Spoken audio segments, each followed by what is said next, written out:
स्वातंत्र्य दिनाला अवघे काही दिवस शिल्लक राहिल्याने ठाणे शहरातील बाजारपेठा तिरंगी रंगांनी सजल्या आहेत. 15 ऑगस्टच्या पार्श्वभूमीवर शहरातील विविध बाजारपेठांमध्ये देशभक्तीपर साहित्याची रेलचेल पाहायला मिळत असून नागरिकांकडूनही या साहित्याला चांगली मागणी होत आहे. शाळा, सामाजिक संस्था, राजकीय पक्ष तसेच विविध सार्वजनिक ठिकाणी आयोजित करण्यात येणाऱ्या झेंडावंदन आणि देशभक्तीपर कार्यक्रमांसाठी मोठ्या प्रमाणात खरेदी केली जात आहे.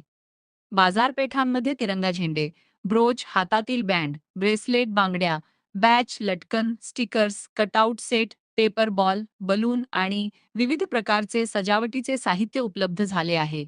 जय हिंद, वंदे मातरम आणि आय लव्ह इंडिया असे संदेश असलेल्या स्टिकर्सनाही विशेष मागणी आहे. घर, कार्यालय, शाळा तसेच कार्यक्रमस्थळे सजविण्यासाठी तिरंगी रंगातील विविध आधुनिक डिझाईनच्या वस्तू बाजारात दाखल झाल्या आहेत. त्यामुळे स्वातंत्र्य दिनाच्या काही दिवस आधीच ठाण्याची बाजारपेठ देशभक्तीच्या रंगात रंगले. क्रांतीवीर आणि नेताजींच्या प्रतिमांचे वॉल हँगिंग आकर्षण. यंदाच्या स्वातंत्र्य दिनाच्या साहित्यामध्ये क्रांतीवीर भगतसिंग आणि नेताजी सुभाषचंद्र बोस यांच्या प्रतिमांचे वॉल हँगिंग विशेष आकर्षण ठरत आहेत. तिरंगी रंगाच्या पार्श्वभूमीवर तयार करण्यात आलेल्या या वॉल हँगिंगचा वापर घर, कार्यालय, शाळा आणि स्वातंत्र्य दिनाच्या कार्यक्रमस्थळी सजावटीसाठी केला जात आहे.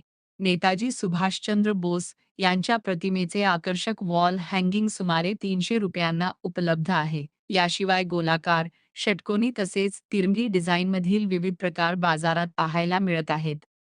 साहित्याच्या किमतीत यंदा वाढ.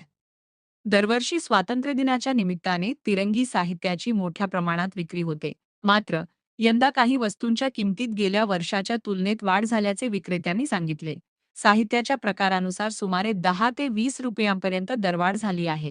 त्यामुळे नागरिकांना यंदा देशभक्तीपर साहित्य खरेदीसाठी काहीशी अधिक रक्कम मोजावी लागत आहे. स्वातंत्र्यदिन जवळ येत असताना बाजारपेठांमध्ये खरेदीची गर्दी आणखी वाढण्याची शक्यता आहे.